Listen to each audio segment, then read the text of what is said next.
Gautam neuro care brain stroke migraine fits brain and spine surgeries కి best neuro surgeon. రాజధాని ఉందా? రాజధాని కట్టగలిగారా? రాజధాని కట్టడానికి డబ్బులు లేవు. కనీసం ఒక మెట్రో అయినా ఉందా? ఆంధ్ర రాష్ట్రంలో ఒక్క మెట్రో అయినా ఉందా? విజయవాడలో కనీసం ఒక్క మెట్రో అయినా ఉందా? ఎక్కడా లేదు, కనిపించదు. 10 సంవత్సరాలలో కనీసం 10 కొత్త పెద్ద పరిశ్రమలైనా వచ్చినాయా? రాలేదు. పరిశ్రమలు వస్తే మన బిడ్డలకు ఉద్యోగాలు వచ్చేవి. వచ్చినాయా మన బిడ్డలకు ఉద్యోగాలు? రాలేదు. కనీసం రోడ్లు వేసుకోవడానికి కూడా డబ్బులు లేవు ఆంధ్ర రాష్ట్రంలో. కనీసం ప్రభుత్వ ఉద్యోగస్తులకు జీతాలైనా సమయానికి ఇస్తున్నారా? దానికైనా డబ్బులున్నాయా? దానికి కూడా డబ్బులు లేవు. దేనికి డబ్బులు లేవు. అభివృద్ధి జరగలేదు. కానీ దళితుల మీద జరిగే దాడులు మాత్రం 100కు 100% పెరిగాయి. ఎక్కడ చూసినా ఇసుక మాఫియా, ఎక్కడ చూసినా లిక్కర్ మాఫియా, ఎక్కడ చూసినా మైనింగ్ మాఫియా, ఎక్కడ చూసినా దోచుకోవడం, దాచుకోవడం. ఇంతకంటే ఏం జరిగింది? 10 సంవత్సరాలు అయింది మన రాష్ట్రం ఏర్పడి. స్పెషల్ స్టేటస్ గురించి, స్పెషల్ స్టేటస్ వస్తే మన రాష్ట్రానికి స్పెషల్ స్టేటస్ వస్తే, ఆంధ్ర రాష్ట్రానికి స్పెషల్ స్టేటస్ వస్తే ట్యాక్స్ డిడక్షన్స్ వస్తాయి, రాయితీలు, ఇన్సెంటివ్స్ వస్తాయి, పరిశ్రమలు వస్తే మన బిడ్డలకు ఉద్యోగాలు వస్తాయి. కానీ 10 సంవత్సరాలైనా స్పెషల్ స్టేటస్ మాత్రం ఆంధ్ర రాష్ట్రానికి రాలేదు అనడం కంటే పాలకులు తేలేకపోయారు అంటాము కరెక్ట్.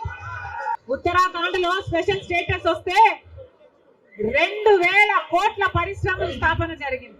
దాంతో ఉద్యోగ అవకాశాలు 500% పెరిగాయి. హిమాచల్ ప్రదేశ్ లో స్పెషల్ స్టేటస్ వాళ్ళకి ఇస్తే 10,000 పరిశ్రమల స్థాపన జరిగాయి. మరి మనకుందా స్పెషల్ స్టేటస్? 10 సంవత్సరాలు ఇవ్వాలి అని ఎలక్షన్లలో ఊదరగొట్టారు. 10 సంవత్సరాలు ఇస్తాము మేము అధికారంలోకి వస్తే అని. ఇక చంద్రబాబు గారు అయితే 15 సంవత్సరాలు మాకు స్పెషల్ స్టేటస్ కావాలి అని కొట్లాడాడు. ఇదే చెప్పాడు, 15 సంవత్సరాలు స్పెషల్ స్టేటస్ కావాలి, అందుకే నేను బీజేపీ పార్టీతో పొత్తు పెట్టుకుంటున్నా అని బీజేపీ పార్టీతో పొత్తు పెట్టుకున్నాడు.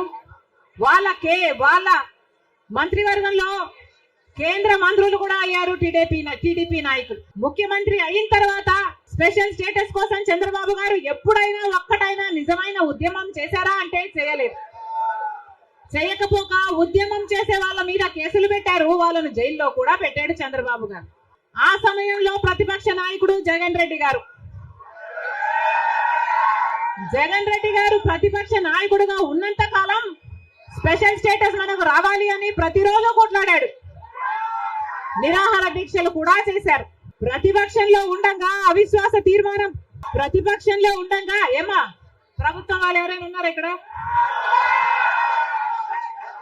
ప్రతిపక్షంలో ఉండగా జగన్ రెడ్డి గారు చెప్పిన మాట, మేము అవిశ్వాస తీర్మానం ప్రవేశపెడతాము, తెలుగుదేశం పార్టీ ఎంపీలు అందరూ కూడా మద్దతు ఇవ్వండి, మూకుమ్మడి రాజీనామాలు చేస్తే స్పెషల్ స్టేటస్ ఎందుకు రాదో చూస్తారన్నాడు జగన్ రెడ్డి.